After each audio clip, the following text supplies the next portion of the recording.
Everyone, welcome back to my channel एक्सकॉटरी। मैं हूं आपका फ्रेंड एडवोकेट कैलाश और आज हम बात करने वाले हैं ऑनरेबल सुप्रीम कोर्ट के दिए गए इस जजमेंट के बारे में, जिसमें कि ऑनरेबल सुप्रीम कोर्ट ने डॉग बाइट्स के जो केसेस हैं वो जो दिन पे दिन बढ़ते जा रहे हैं उनके ऊपर एक नया जजमेंट दिया है और बताया है जो कौन रिस्पॉन्सिबल होगा ऐसे मामलों में, कौन रिस्पॉन्सिबल होगा ऐसे मामलों में, कौन जिम्मेदार होगा, ये बातें इसमें बताई गई है। तो आइए समझते हैं जो आखिर रिस्पॉन्सिबिलिटी क्या होगी, तो वो जो रिस्पॉन्सिबिलिटी है वो किस हद तक जो है उनके लिए लायबिलिटी बन सकती है, ये भी आज हम इस वीडियो के अंदर समझने वाले हैं। चलिए स्टार्ट करते हैं इस वीडियो को और समझते हैं।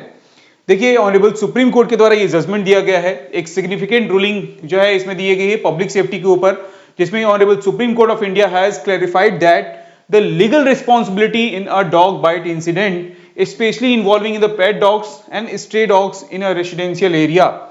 इन दोनों के लिए यहाँ पे जजमेंट आया है ऑनरेबल सुप्रीम कोर्ट के द्वारा और इसमें बताया गया है जो अगर कोई रेसिडेंशियल एरिया में है, रेसिडेंशियल एरिया में अगर पेट डॉग्स या स्ट्रे डॉग है तो उनके लिए कौन रिस्पॉन्सिबल होंगे।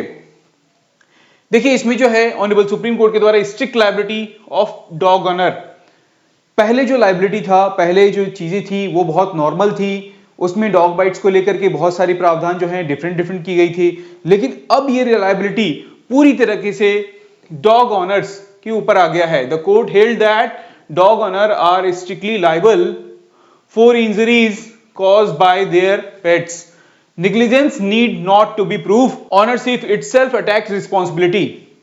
देखिए, दोनों बातें ऑनरेबल सुप्रीम कोर्ट ने कही है। जो निग्लिजेंस अगर होता है किसी भी तरीके से, मतलब अगर कोई अपने पेट डॉग्स को कहीं घुमाने गया है और वहां पे वो किसी भी तरीके से उसके हाथ से छूट जाए या वो ध्यान ना दे या कोई भी एक्टिविटी हो, इसे यहां पे need not to be proof, इसे प्रूव करने की जरूरत नहीं पड़ेगी। साथ ही ऑनरशिप जो है, जो ऑनर होगा उसे ही ये माना जाएगा, जो उसने ही ये रिस्पॉन्सिबिलिटी उसी के ऊपर आएगा, ये सारी बातें जो है ऑनर के ऊपर ही आ जाएगा।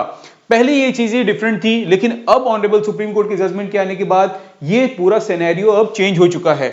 Public safety override the individual right, यहां पे ऑनरेबल सुप्रीम कोर्ट के द्वारा यही कहा गया है जो पब्लिक सेफ्टी जो है वो हमारे लिए फर्स्ट प्रायोरिटी है। कहीं भी अगर देखा जाए किसी भी एनिमल वेलफेयर के केस में पहले हमारा सबसे ज्यादा जरूरी है हमारा पब्लिक सेफ्टी जो है इंडिविजुअल राइट्स के, ठीक है।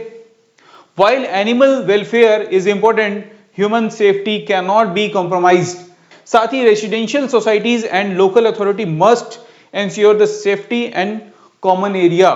ठीक है, यहाँ पे जो रेसिडेंशियल सोसाइटी हैं, साथ ही जो म्युनिसिपैलिटी हैं, उनको भी ये डायरेक्शन दिया गया, इंस्ट्रक्शन दिया गया है जो वो भी इस चीज का ध्यान रखें, जो ये पब्लिक सेफ्टी नॉर्म्स जो भी हैं।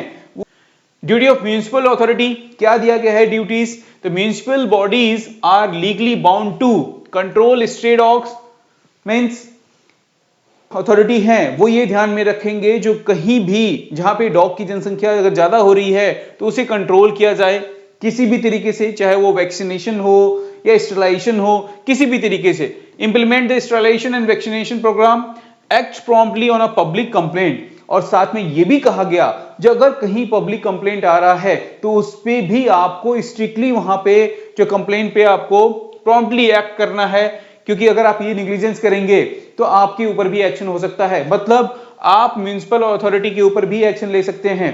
अगर किसी पर्सन के द्वारा कंप्लेन किया जाता है और वो अगर फॉलो नहीं करते हैं म्युनिसिपल अथॉरिटी के द्वारा, उस कंप्लेन पे वो प्रॉम्प्टली एक्ट नहीं करते हैं, तो ऐसी कंडीशन में उनके अगेंस्ट जो है वो कंप्लेन किया जाएगा।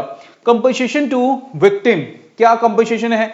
Victim of dogs bite are entitled to monetary compensation for, ये भी एक नया चीज ऐड किया गया जो अगर कहीं भी डॉग बाइट के केसेस आते हैं तो विक्टिम जो होंगे, अगर वो उसका कंप्लेन आता है तो उस कंडीशन में उन्हें कंपनसेशन दिया जाएगा। Medical expense, trauma and suffering and long term injury and disability, ये सारी चीजें जो है अब इसमें कवर किया गया है। जो अगर कोई भी कंप्लेन आता है तो ऐसे कंडीशन में विक्टिम को जो है इस तरीके से कंपनसेट किया जाएगा, और ये सारे कंपनसेशन की रिस्पॉन्सिबिलिटी किसकी होगी? वो ऑनर की होगी। जो अगर पेट डॉग्स हैं जिनके पास, या अगर स्ट्रे डॉग हैं, अगर उन्होंने अटैक किया है तो चाहे तो वहां के म्युनिसिपल अथॉरिटी के पास जाएगा ये रिस्पॉन्सिबिलिटी। तो ये सारी चीजें इसमें डिफाइन की गई है। आइए अब रेसिडेंशियल सोसाइटी की क्या रिस्पॉन्सिबिलिटी है ये भी हम समझते हैं। जो RWAs जितने भी हैं या housing society can be held accountable if they ignore repeated complaints.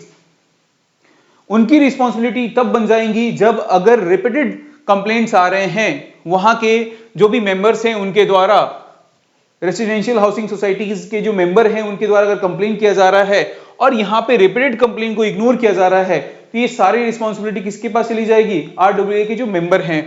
Fail to regulate the pets in a common area, do not enforce safety rules and vaccination proof, ये अगर वो फॉलो नहीं करते हैं तो ऐसे कंडीशन में सारी रिस्पॉन्सिबिलिटी किसके ऊपर जाएगी?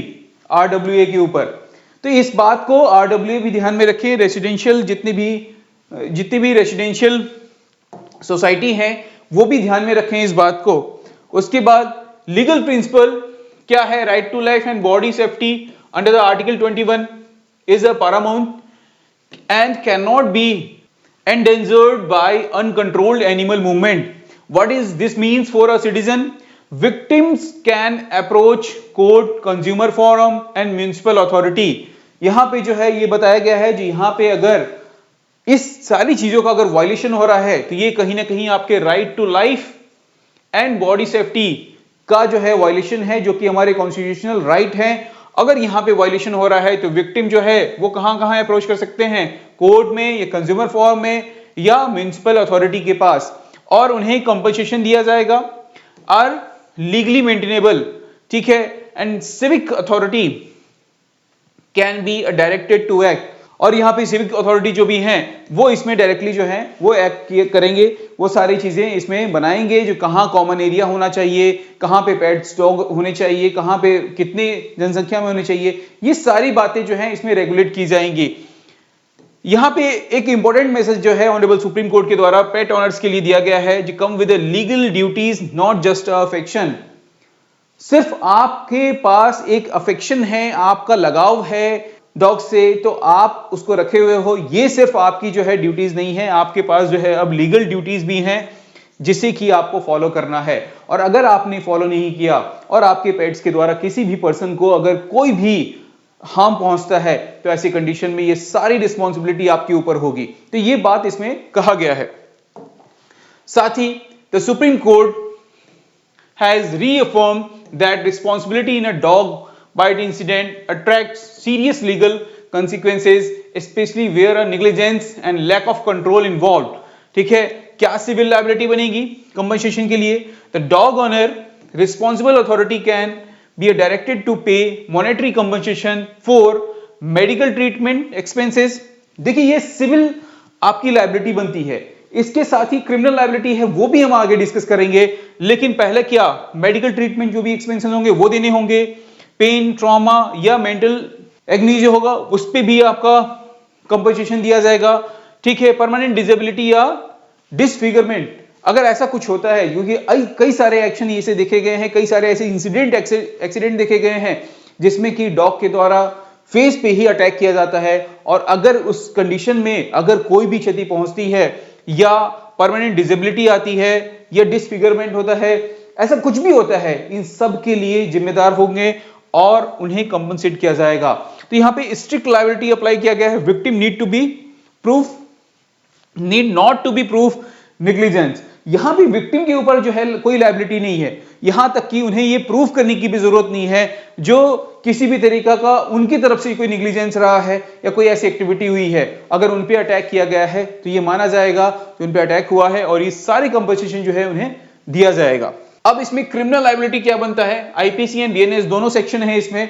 तो सेक्शन 289 आईपीसी और section 291 BNS, negligent conduct with respect to animal and punishable with imprisonment और फाइन। साथ ही इसमें आपका सेक्शन 337 या 338 आईपीसी और सेक्शन 125 126 बीएनएस, जिसमें कॉजिंग हर्ट या grievous hurt by the negligent act, ये भी कंसीडर है। और साथ में इसमें सेक्शन 304 ए आईपीसी या सेक्शन 106 बीएनएस, ये दो सेक्शन भी इसमें जो है आईपीसी का सेक्शन 304 ए आईपीसी एंड इस बीएनएस में सेक्शन 106, तो ये सेक्शंस भी हैं।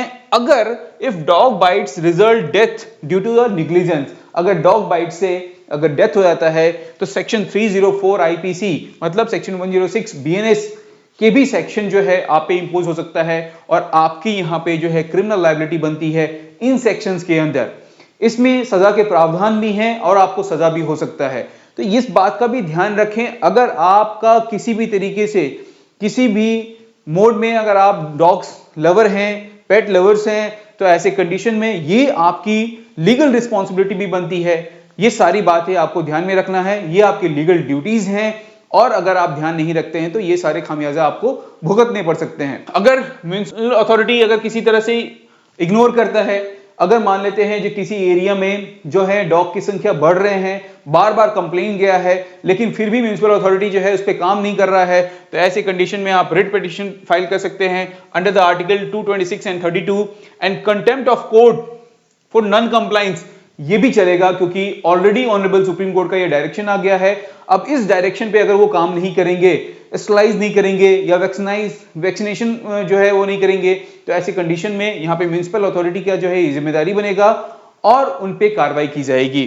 ठीक है, direction for the compensation from public fund and personal accountability of official in a serious case. और सीरियस केस में जो है जो भी पर्सन अकाउंटेबल होंगे उस चीज के लिए उनके ऊपर जो है कार्रवाई भी की जाएगी। ठीक है, फिर लायबिलिटी ऑफ हाउसिंग सोसाइटी। अब जितने भी हाउसिंग सोसाइटी हैं उसमें जो प्रेसिडेंट बनते हैं, मेंबर बनते हैं, जो भी बनते हैं उसमें जनरल सेक्रेटरी वगैरह सब कुछ, उनके ऊपर भी लायबिलिटी है। जो RW may be held liable if they ignore the repeated complaints, fail to enforce the muzzle rules and allow a dangerous dog in a common area। अगर आरडब्ल्यूए के अंदर कुछ लोग ऐसे हैं जो कि काफी डॉग लवर हैं और अगर वो अलाउ करते हैं डेंजरस डॉग, ठीक है, क्योंकि कुछ ऐसे डॉग्स के जो हैं वो ब्रीड्स हैं जो कि बहुत ही ज्यादा डेंजरस हैं, अगर उनको भी अलाउ करते हैं कॉमन एरिया में, तो इन सारे कंडीशन में जो है उनके ऊपर भी कार्रवाई हो सकता है। And court have held that silence amounts to negligence. अगर कोई साइलेंट रहता है तो वो भी एक नेग्लिजेंस माना जाएगा और इसके ऊपर जो भी उसके लिए लायबल होंगे उनके ऊपर कार्रवाई की जाएगी। यहां पे administrative and regulatory authority can order seizure और removal of dangerous animal, mandatory vaccination and installation, penalties for the violation and municipal bylaws. देखिए यहां पे जो है ना अथॉरिटीज जो एडमिनिस्ट्रेटिव हैं उनके ऊपर भी एक रेगुलेशन है जब वो इस तरह के ऑर्डर पास कर सकते हैं जिसमें कि वो सीज कर सकते हैं, रिमूव कर सकते हैं डेंजरस एनिमल को अपनी सोसाइटी में से। साथ ही मैंडेटरी वैक्सीनेशन जो है वो प्रोविजन ला सकते हैं, ऐसा नोटिफिकेशन इशू कर सकते हैं जो यहाँ पे मैंडेटरी है वैक्सीनेशन कराना और स्टेरिलाइजेशन होना, साथ ही उनके पास सर्टिफिकेट होना चाहिए। इस तरह की चीजें भी इसमें इंट्रोड्यूस हो सकता है। साथ ही penalty for the violation and manipulation bylaws and blacklist किया जाएगा और द रिपीटेड ऑफेंडर।